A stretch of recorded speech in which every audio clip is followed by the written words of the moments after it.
सावधान। ओम नमः सिद्धेभ्यः। ओम नमः सिद्धेभ्यः। ओम नमः सिद्धेभ्यः। ओम जय जय जय। नमोस्तु नमोस्तु नमोस्तु। नमो अर्यन्ताणं नमो सिद्धाणं नमो ऐरियाणं नमो वजायाणं नमो लोये सवसाणं। मंगलम भगवान वीरो मंगलम गौतमो गणी मंगलम कुंद कुंदारो जैन धर्मोस्तु मंगलम। सर्वमंगलम मांगल्यम सर्वकल्याणकारकम प्रधानम सर्वधर्माणां जैनम जयतु शासनम जैनम जयतु शासनम। जम जस जम्मि देशे जैन विहाणेन जम्मि कालम्मि नादं जैनेन नियदं जम्मं वा अवमरणं वा तमतस्य तम्मि देशे तेन विहाणेन तम्मि कालम्मि कोशकदिवारेदुम् इंदुवात जिनिंदुवा। एवं जो निश्चेदो जान दिदवाणी सब पजाय सो सदिट्ठी शुद्धो जो संकदि सो कुदिट्ठी। बोले जिनवाणी मात की जय। बोले सती मात की जय। वस्तु विज्ञान सार कार्तिक्यानुप्रेक्षा की गाथा नंबर 321, 22 और 23। इस पर सर्वज्ञ के निर्णय में अनंत पुरुषार्थ पर चर्चा अपनी चल रही है। विगत 2 दिनों से अपन ने चर्चा की और आगे उसकी चर्चा करते हैं। स्वामी कार्तिक के आचार्य महासंत मुनि थे। वे 2000 वर्ष पूर्व हो गए। उन्होंने वस्तु स्वरूप को दृष्टि में रखकर इस शास्त्र में 12 भावनाओं के स्वरूप का वर्णन किया है। यह शास्त्र सनातन जैन परंपरा में बहुत प्राचीन माना जाता है। स्वामी कार्तिक के मुनिराज के संबंध में श्रीमद् राजचंद्र ने लिखा है कि स्वामी कार्तिक्यानुप्रेक्षा वैराग्य का उत्तम ग्रंथ है। कौन सा? ये कार्तिक्यानुप्रेक्षा। उसमें द्रव्य वस्तु को यथावत लक्ष्य में रखकर वैराग्य का निरूपण किया है। श्रीमद् राजचंद्र ने लिखा है कार्तिक्यानुप्रेक्षा के विषय में। गत वर्ष मद्रास तक जाना हुआ था। उस भूमि में कार्तिकेय स्वामी ने बहुत विचरण किया है। इस ओर के नग्न भव्य ऊंचे अडोल वृत्ति से स्थित पहाड़ देखकर स्वामी कार्तिकेय आदि की अडोल वैराग्यमयी दिगंबर वृत्ति बहुत याद आती थी। कौन कह रहे हैं? स्वामी जी कह रहे हैं ये बात। जब वो गए थे उन्होंने देखा तो उनको ये याद आती। नमस्कार उन स्वामी कार्तिकेय आदि को। इस महासंत मुनि के कथन में बहुत गहन रहस्य भरा हुआ है। स्वामी जी कह रहे हैं, कांजी स्वामी ये बात, जब मद्रास गए थे तो उस पहाड़ को देखा तो सब मुनिराजों की याद आ रही थी कि ऐसे पहाड़ों में कैसे उन दिगंबर मुनिराजों ने विचरण किया है। हाँ,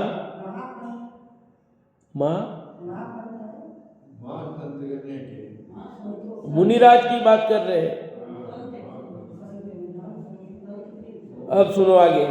जिस जीव के अर्थात सभी जीवों के लिए यही नियम है कि जिस जीव को जिस काल में जीवन मरण इत्यादि का कोई भी संयोग सुख दुख का निमित्त आने वाला है वह आएगा ही।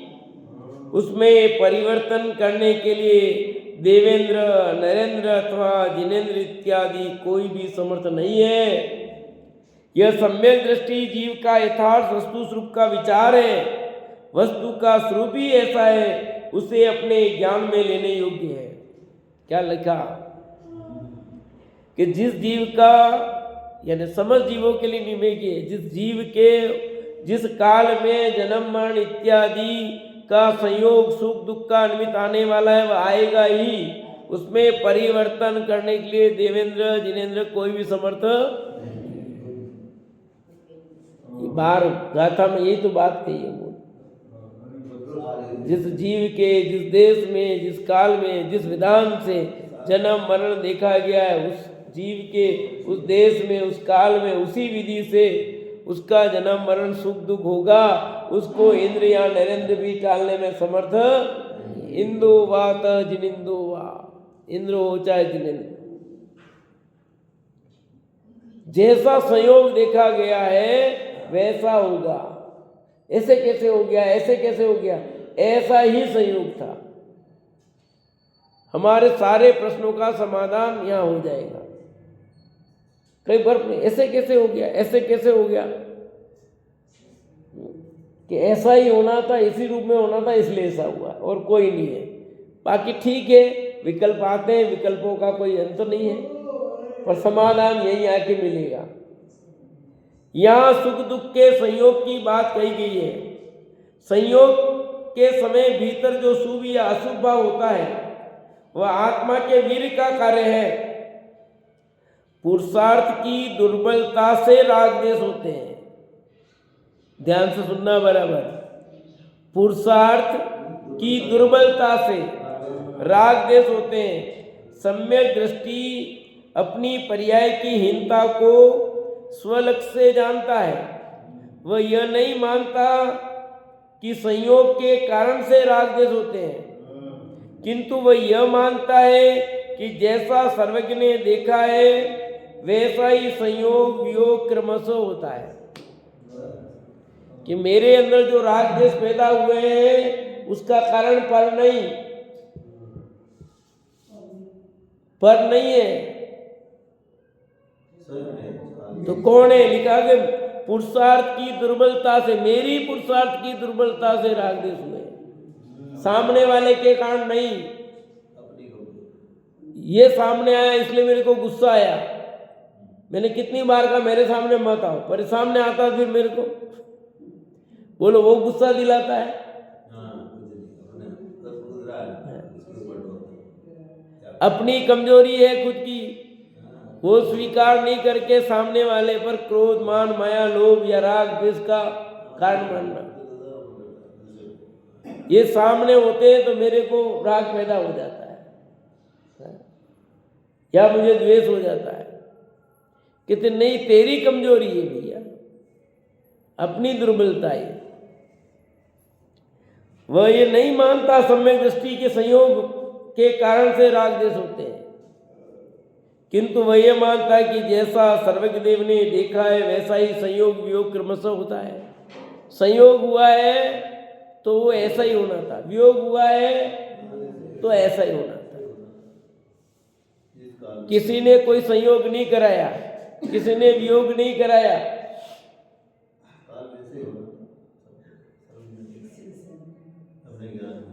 किसका संयोग, किसका सगाई किसके साथ किसने कराई? ये अपन व्यवहार में कह देते भाई इन्होंने मेरा संबंध करा दिया, इससे हुआ, इनके कारण मेरे से हुआ, ये इनके नहीं कराते तो कुछ नहीं होता। ये कहने की बात है, पर आपका संयोग वही अपेक्षा काले तिल जहाँ खाए होंगे वहां जाना पड़ेगा, ऐसे कहते कुछ क्यों कहा? काला तिल जहाँ खाए होंगे वहां जाना पड़ेगा, ऐसा कहते ना। ये क्या मतलब है काला तिल? यही है कि आपका संयोग वही देखा गया है तो वही होगा। आपका वियोग जब जिसके साथ जितने समय तक का देखा वो होगा। अंजना और किसका? पवन जय का। कितने वर्ष का संयोग और कितने वर्ष का वियोग? अब देखो तैयार नहीं चाहते, शादी भी हो गई और शादी के बाद देखो कैसा हो गया, 22 साल तक का वियोग, और फिर याद आई तो खुद ही चले गए मिलने के लिए। देख लो ये भी कैसी बात है। अब उसमें भी उसके बेचारे माथे पर पाप का दोष लगना लगा। पवित्रता होने पर भी जो लिखा वो होगा कि नहीं। निमित्त कैसे बनते हैं? ये निमित्त का दोष नहीं है, ये कह रहे हैं यहाँ। कर्म का दोष नहीं, तेरा जो कुछ भी है। अब लिखा ना पुरुषार्थ से राग, ये कि तेरा दोष भी क्यों निकालता अब तू? ऐसा ही देखा गया, जो तेरे साथ हुआ है, जो भी अच्छा हुआ बुरा हुआ वैसा देखा गया है, अर्थात वैसा ही होना इसलिए हो रहा है। जो होना है वैसा ही हुआ है, उसमें कोई फेर फार की गुंजाइश। आपने ऐसे कैसे बोल दिया, अब वो भाषा वर्गना उसमें वैसी निकलनी थी, निकल गई कि माफी मांगो। माफी मांगने का योग होगा माफी मांग लेते हैं, नहीं योग होगा उसमें माफी नहीं मांगे, 10 बार कहीं फिर लास्ट में माफी मांगता हूं भैया। रोज होता नहीं विधानसभा में, लोकसभा में, है कैसे झगड़ रहे कि वो सब निश्चित है, वैसा ही होना है। एक क्षण भी इधर इधर कोई चीज नहीं होती है। जिस पुद्गल परमाणु का जहाँ जहाँ जिस रूप में परिणमन वही होगा, जिस जीव का जहाँ जहाँ जिस रूप में जैसे जैसे परिणमन हुआ वैसा ही होगा। नो चेंजेबल, ये नो चेंजेबल भी अपने को बुरा लग रहा है। सबसे बड़ी चक्कर ये है, अपन चाहते चेंज करना और ये कह रहे हैं नो चेंजेबल, कोई चेंज नहीं हो सकता। यही हमें दिक्कत है सबसे बड़ी। तो फिर जब चेंजेबल नहीं है, कुछ नहीं है, तो हमारे मंदिर में आने से क्या फायदा? फिर भगवान का पूजा पाठ करने से क्या फायदा जब चेंज हो ही नहीं सकता है? कि मुझे चेंज नहीं हो सकता कुछ। अरे नो चेंजेबल का मतलब क्या? भगवान ने तुम्हारी जिस पर्याय को जिस समय देखा वही तुम्हारा मंदिर में आना देखा है, तो वो आओगे ही आओगे। तुम क्या करोगे? नहीं आओगे, ऐसा हो ही नहीं सकता है। तुम ना करते करते भी आओगे, और तुम्हारा मंदिर में आना नहीं लिखा है तो नहीं आओगे। तुम दरवाजे पर आकर के वापस चले जाओ। कोई ऐसा निमित्त बनेगा, कोई आवाज मार देगा और तुम चले जाओ। बोलो हाँ। कोरोना काल लग गया, कितने लोगों के दर्शन बंद हो गए? बोलो। जिनके वर्षों वर्षों एक दिन भी मंदिर नहीं चुके किसी हालत में, उनके भी क्या हो गया? है? बोलो क्या हुआ? वो वही हुआ जो होना था। उस पर्याय का उस रूप ही देखा गया है। उस पर्याय का उस काल में वैसा ही परिणाम देखा गया था। मिथ्या दृष्टि जीव यह मानता है कि पर संयोग के कारण राग द्वेष होते हैं, इसलिए वह संयोग को बदलना चाहता है। पर के कारण राग, इसलिए उसको बदल, इसको हटाओ, मेरे सामने से हटाओ, ये चीज हटाओ, ये करो, ये करो, ये ला दो, ये ला दो। उसे वितराग शासन के प्रति श्रद्धा नहीं है, और न उसे सर्वज्ञ के ज्ञान की श्रद्धा है। उसको सर्वज्ञ के ज्ञान की भी श्रद्धा नहीं है, वितराग शासन की भी श्रद्धा नहीं है। जो कुछ होता है वह सर्वज्ञ देव के ज्ञान के अनुसार होता है। जिसे सर्वज्ञ की श्रद्धा हो उसे ये निश्चय करना चाहिए कि जो कुछ सर्वज्ञ देव ने देखा है उसी के अनुसार सब कुछ होता है। और ऐसा होने से ये मान्यता भी दूर हो जाती है कि संयोग के कारण अपने में राग द्वेष होते हैं, और ये मान्यता भी दूर हो जाती है कि मैं संयोग को बदल सकता हूँ। जिनेंद्र भगवान ने देखा इसलिए ऐसा होता, ऐसा नहीं। उन्होंने जैसा देखा वैसा ही होता है, पर उन्होंने देखा इसलिए होता, ऐसा नहीं। दोनों बात बराबर समझना। आ रही बात समझ में कि नहीं? भगवान ने देखा है, होता तो वैसा ही है। इधर देखो, ये जैसे आप अभी पूछना, ये देखा था भगवान ने, ये पूछेंगे, ठीक है? अब मेरे को मत बातें करो, नहीं बात करते, वो पूछना तो पूछा ही जाएगा। भगवान ने वो ज्ञान में पर्याय देखी थी, अब के नहीं देखी, ऐसा हो ही नहीं सकता है। जो देखा गया ना वैसे, परंतु खास क्या बात ध्यान रखनी है, भगवान ने देखा इसलिए हुआ ऐसा नहीं, जो होना है वही देखा उन्होंने, तो जो होना वही देखा, भगवान के कारण यह घट रहा ऐसा कुछ नहीं। फिर तो तुमने समझा ही नहीं सिद्धांत। ये कह रहे कि वस्तु का परिणमन जिस जिस समय जिस जिस रूप में परिणमन होना है वैसा ही सर्वज्ञ देव ने देखा है, और सर्वज्ञ देव ने देखा है वैसा ही यहाँ होता है, उससे भिन्न कुछ भी नहीं होता है। ये बात समझ में आ जाए तो क्या कहते हैं, संयोग के कारण मिट से राग देश होते हैं, ये भावना मिट जाएगी। इनके कारण राग देश हुआ, तुम फालतू में मेरे को राग देश कराते हो, कि कोई किस राग देश नहीं कराता, आपके राग देश अपने कारण होते हैं। और दूसरी मान्यता ये भी मिट जाएगी कि मैं संयोग को बदल सकता हूं, मैं संयोग को, मैं आपको समझा सकता हूं कि नहीं, पीछे बोलो, समझा सकता हूं कि नहीं, कि नहीं, समझाने से नहीं समझते, जब समझ में आना हो, उसकी समझ में जब आना तभी समझ में आएगा, समझाने से नहीं समझते। आज सुबह कौन थे प्रवचन में, वहां थे, बोला था ना बिंदु भाई साहब ने,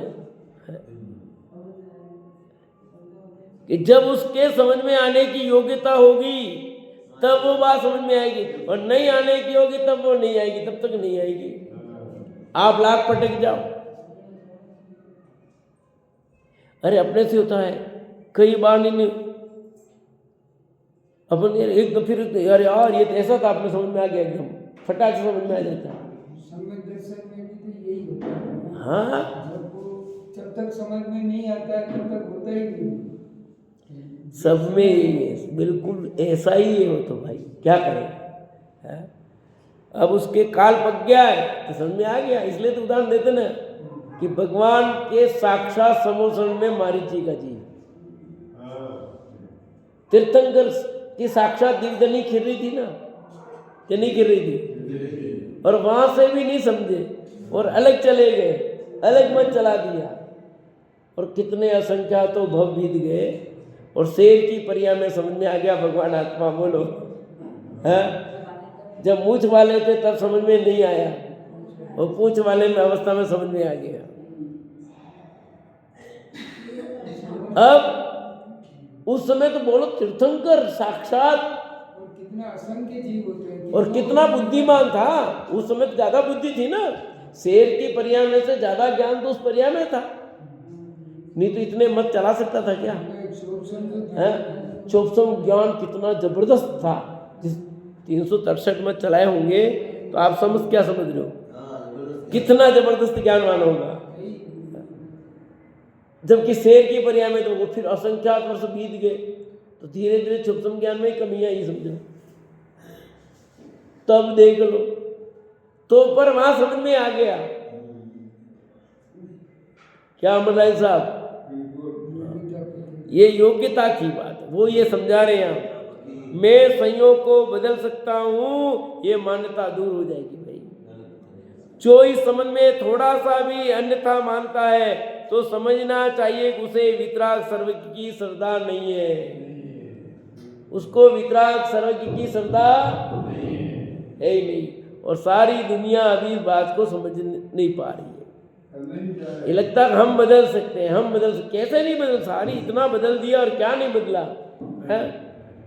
इस घड़ी को मैं ऐसे कैसे नहीं कर सकता हूँ, देखो की नहीं की, अब अपने को लग रहा है हमने की, हमने बदली, ये सब ऐसी ऐसी मान्यता अपने अंदर पड़ी हुई है, और प्रत्यक्ष तो हर कोई उसका पक्ष लेगा।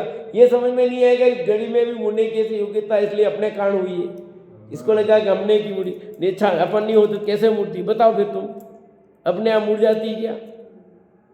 ऐसे बुद्धि लगाता है, सही दिशा में सही ढंग से बुद्धि लगाता ही है। अरे इसमें जब मुड़ने की योग्यता होगी तो तुम्हारे ऐसे भाव होंगे और ये होगा। देखो वो जैसा सर्वज्ञ भगवान ने देखा है वैसा ही होता है, इसमें किंचित मात्र भी परिवर्तन नहीं होता। क्या लिखा? किंचित मात्र भी। मंजू भाभी क्या लिखा? किंचित मात्र भी। बेनी साहब इतना सा भी फर्क नहीं होता। बोलो संभव है चित्रा बहन? अपन करते कि नहीं करते? अपन दुखी हो रहे हैं, भगवान ने मेरे साथ ऐसा क्यों किया, भगवान ने मेरे साथ ऐसा क्यों किया। कौन भगवान कर रहा है, नहीं कौन कर रहा बताओ बोलो। हमें समझ में आना चाहिए कि ऐसा ही परिणाम होना था। ऐसी सर्वज्ञ की दृढ़ प्रतीति को नियतवाद नहीं कह सकते, ये तो सम्यक दृष्टि धर्मार्थ का पुरुषार्थवाद है। ये नियतवाद नहीं, ये सम्यक दृष्टि का पुरुषार्थवाद है, क्योंकि इसमें अनंत पुरुषार्थ चाहिए, क्योंकि ये बात ऐसे समझ में नहीं आने वाली है। सम्यक दर्शन के बिना ये बात नहीं जमती। जिसकी दृष्टि मात्र पर पदार्थ पर ही है, उसे ब्रह्म से ऐसा लगता है कि यह तो नियतवाद है, किंतु यदि स्ववस्तु की ओर से देखें तो उसमें ज्ञान स्वभाव की स्वाधीन तत्व दृष्टि का पुरुषार्थ भरा हुआ है। क्या लिखा? यह तो नियतवाद है, ऐसा नहीं, ये तो ब्रह्म से ऐसा लगता है उसको ही नियतवाद है, किंतु यदि स्ववस्तु की ओर देखे तो उसमें ज्ञान स्वभाव की स्वाधीन तत्व दृष्टि का पुरुषार्थ भरा हुआ है। आया? क्या लिख दिया? ज्ञान स्वभाव की स्वाधीन तत्व दृष्टि का पुरुषार्थ है, यानी जो तत्व समझ में आया उससे ही निर्णय हुआ है। ये पुरुषार्थ इसको कहते हैं। सत्य का निर्णय करना, सत्य की स्वीकृति होना, ये पुरुषार्थ है। अपने को पुरुषार्थ माने कुछ करने जैसा लगता है। पुरुषार्थ माने कुछ करना पड़ेगा, कुछ तो करना पड़ेगा, ऐसा नहीं। कुछ करने का नाम पुरुषार्थ नहीं है। सत्य समझ में आना ये पुरुषार्थ है बस। सम्यक दर्शन प्राप्त होना ये पुरुषार्थ है। गेती पावड़ा चलाना पुरुषार्थ नहीं है, को ऊंचा नीची करना पुरुषार्थ नहीं है। अपने को तो कुछ तो करना पड़ेगा, कुछ तो करना पड़ेगा। कितने शास्त्र पढ़ने पड़ेंगे तो होगा काम? सम्यक दर्शन प्राप्त करना हो तो कितने शास्त्र पढ़ने पड़ेंगे?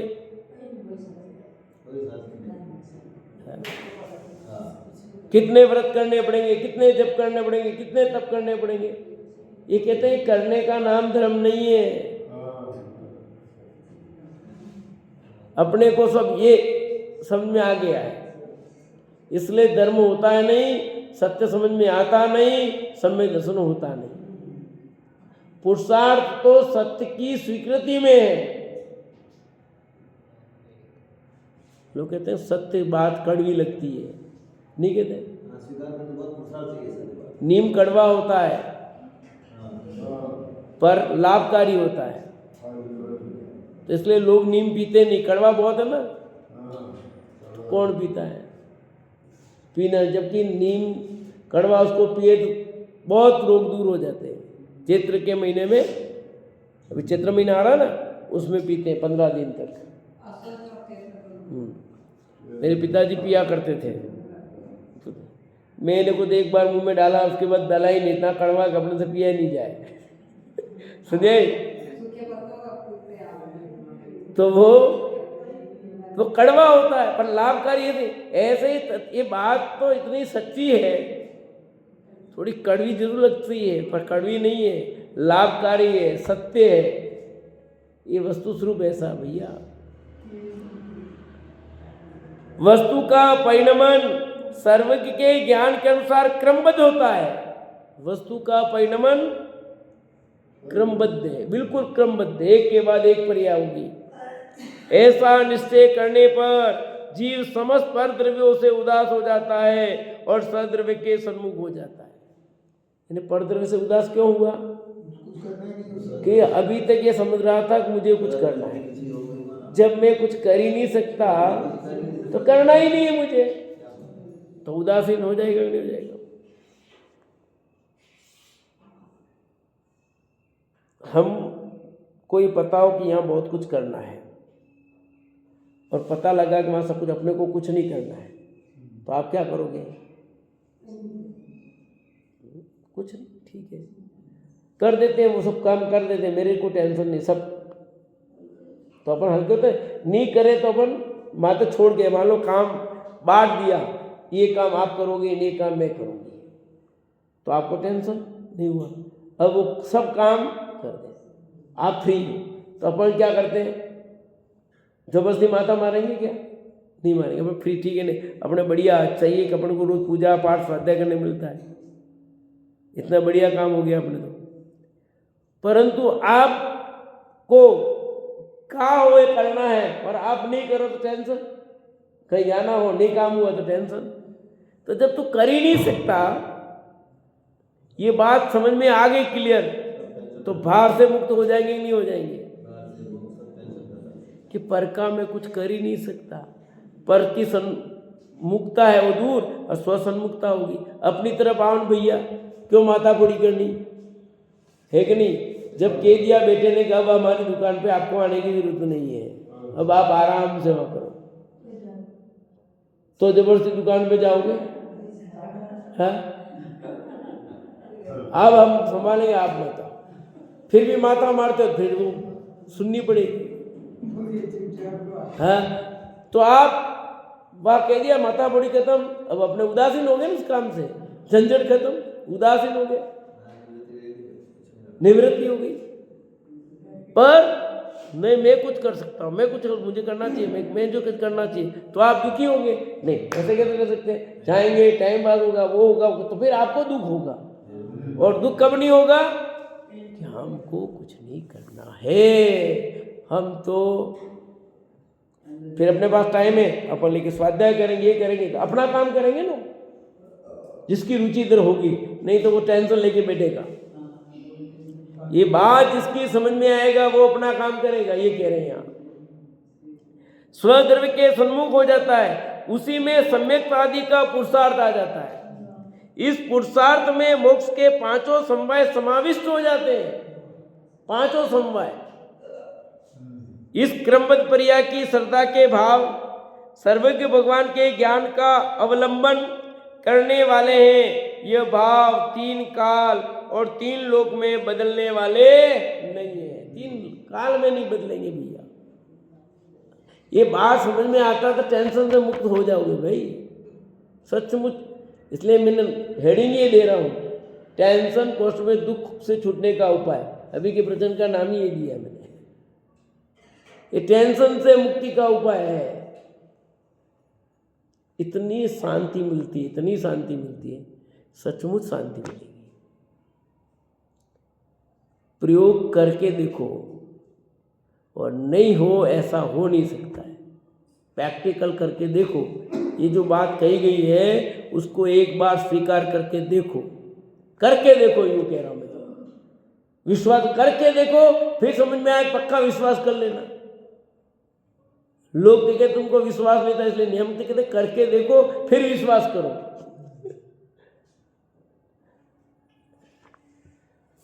यदि सर्वज्ञ का केवल ज्ञान गलत हो जाए तो यह भाव बदले कि जो सर्वथा शक्य है। जगत जगत में रहे, यदि जगत के कुछ जीवों को सर्वज्ञता की बात नहीं बैठती हो तो इससे क्या? जो वस्तु स्वरूप सर्वज्ञ देव ने देखा है वह कभी नहीं बदल सकता। कोई नहीं माने तो उससे वस्तु थोड़ी बदल जाएगी। आग को सारी दुनिया ठंडी मान ले तो क्या आग का स्वरूप बदल जाएगा? है? आग जलाने का काम बंद कर देगी?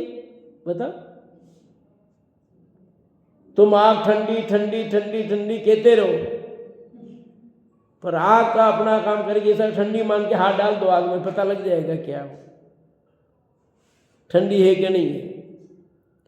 आपके कहने से नहीं होता, वस्तु का स्वरूप जैसा वो वैसा ही हो जाएगा, उसके अनुसार मानो।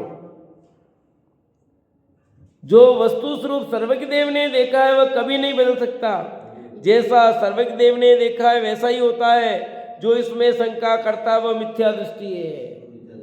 लिखा कि नहीं लिखा? सो सदिट्ठी शुद्धो जो संकदी सोहु कुदिट्ठी। ये लाइन लिखी 323 नंबर की गाथा की दूसरी लाइन में। सो सदिट्ठी शुद्धो जो संकदी सोहु कुदिट्ठी।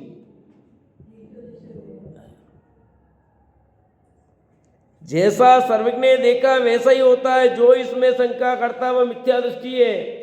मैं निमित्त और संयोग में परिवर्तन कर सकता हूं, ऐसा मानने वाला सर्वज्ञ के ज्ञान में शंका करता है। क्या मैं निमित्त और संयोगों में परिवर्तन कर सकता हूं? मैं होता क्यों कर देता, मैं होता क्यों कर देता, कि तू होता तो ऐसा कर कैसे सकता था? उसका परिणाम वैसा होना था तो वैसा ही हुआ। कौन बदले? ऐसा मानने वाला सर्व के ज्ञान में शंका करता है, इसलिए वह प्रकट रूप से मिथ्या दृष्टि अज्ञानी है। बस जो भगवान की बात में शंका करता है,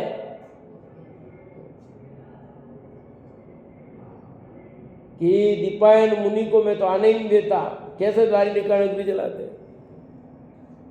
भगवान ने कहा क्या हो गया, मैं चला जाता हूं।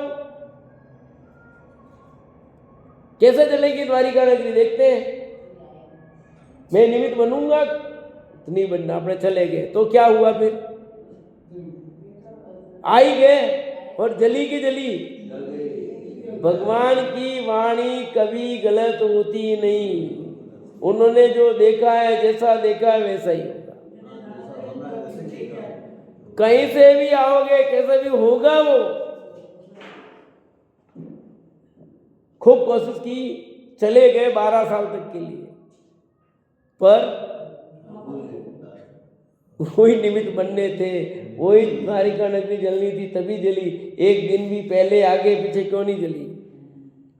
अभी आग लगी थी ना, और वो जली रही है, पहाड़ों पे आग लगी रही है। जब जलनी है तभी जलती है, जब बुझनी है तभी बुझती है। अभी वहाँ विदेश में करीब कितने महीनों तक कभी भी पूरी आग नहीं बुझी। वहाँ हजारों लोग बोलो, कितना प्रयत्न, इतना विज्ञान आगे बढ़ गया, और 2-3 महीने हो गए आग नहीं बुझ रही है। 4 दिन लगे, 5 दिन लगे छोटी सी आग बुझाने में। अरे इधर फिर पहाड़ी पे आग लग गई, कोई बुझा भी नहीं पा रहे। रोज देख रहा, कल भी देखी, आज भी देखी, आगे लग रही है। आप क्या समझ रहे हो? जो जब जिस रूप में, जिसका जैसा जैसा जिस रूप में बने वो होगा।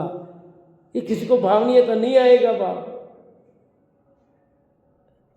अपने देखा ना कई बार कितनी जगह चेकिंग होती है, वो चेकिंगों को चकमा दे करके सेट कहाँ तक चला जाता है।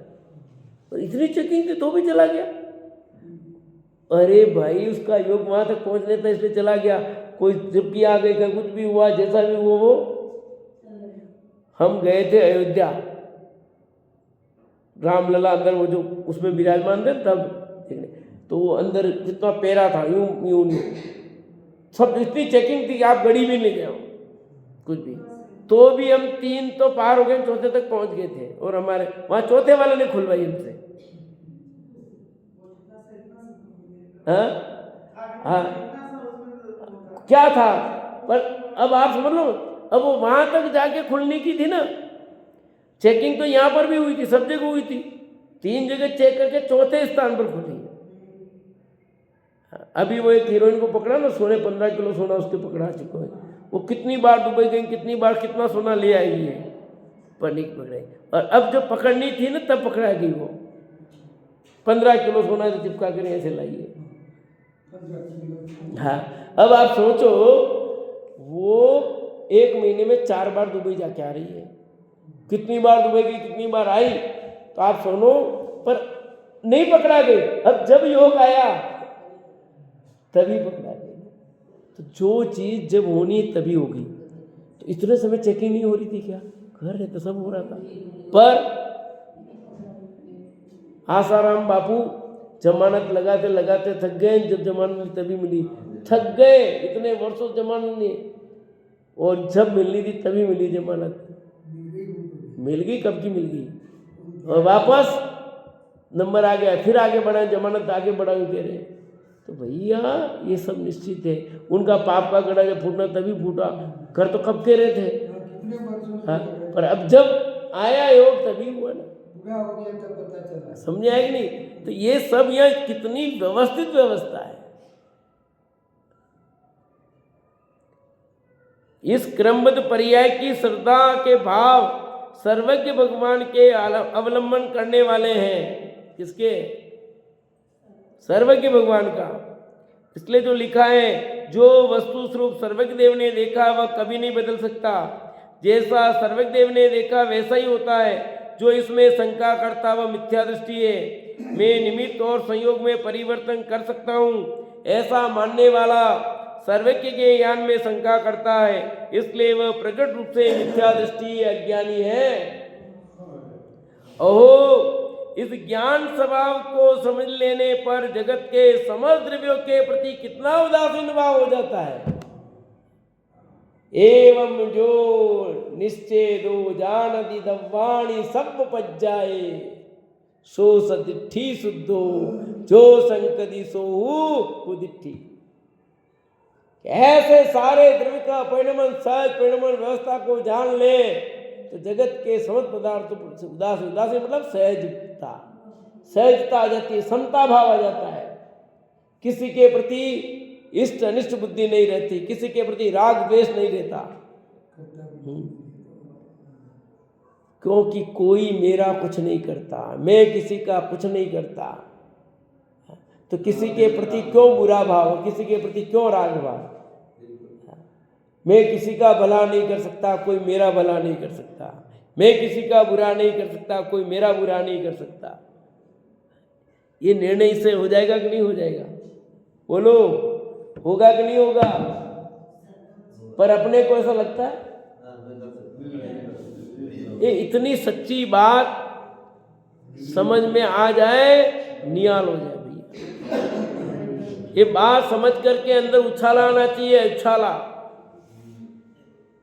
और अंदर में आपको प्रश्न खड़े होने चाहिए। ढेरों प्रश्न आप पूछ सकते हो। आपको कोई भी प्रश्न खड़ा हो पूछना इसमें, और प्रश्न खड़ा नहीं हो रहा मतलब कहीं समझ में आ नहीं रहा, समझ लो बराबर। ठीक है, सुन रहे यूं वाली बात है। ओहो, इस ज्ञान स्वभाव को समझ लेने पर जगत के समस्त द्रव्यों के प्रति कितना उदासीन भाव हो जाता है।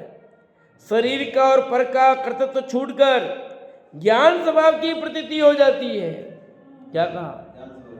शरीर और पर का कर्तव्य छूट जाता है। मैं शरीर का कुछ कर सकता हूं कि नहीं? शरीर को कौन नहलाता है? सुबह उठते नहाते हो नहीं नहाते हो? मंदिर स्नान करके आते हो बिना स्नान किए आते हो? बोलो ललिता भाई जी, नहा के आते हो बिना नहा के कौन नहलाया? किसने नहलाया शरीर को? कि मैंने नहलाया? अच्छा, तो फिर किसने नहलाया? मैंने नहलाया तो किसने नहलाया? आप बता। झगड़ा ही करना है।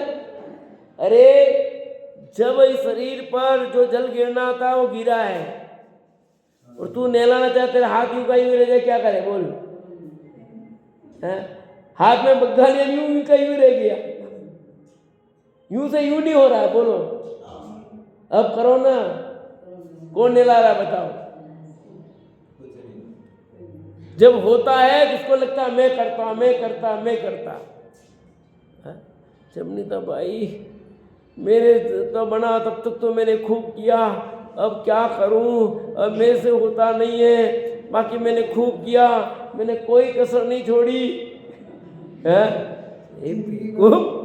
ये कहते हैं ये मूर्खता के लक्षण कह रहे, न तो पहले किया, न अब किया, न आगे कर सकता है। कुछ नहीं किया भाभी जी, कुछ किया कि नहीं किया? क्यों आ रहा है ये तो समझाना है कि अंदर में उतरेगा तो नहीं आएगा। ओ क्या कहते हैं, शरीर का और पर का कर्तव्य छूटकर ज्ञान स्वभाव की प्रतीतियां हो जाती है। इसमें अनंत वीर अपनी ओर कार्य करता है। क्या लिखा? इसमें अनंत वीर अपनी ओर कार्य करता है ना, अनंत पुरुषार्थ, अनंत शक्ति। ये निर्णय इसलिए नहीं आता कि क्यों हो रहा है, कभी शक्ति लग नहीं रही। अनंत शक्ति, अनंत पुरुषार्थ ये है। सत्य की स्वीकृति में अनंत पुरुषार्थ है। कोई जीव अंतरंग में पर का कर्तृत्व मानता हो, पर में सुख बुद्धि हो, कहे कि जो होना है सो होगा, ये तो शुष्कता है। क्या बात समझाई नहीं?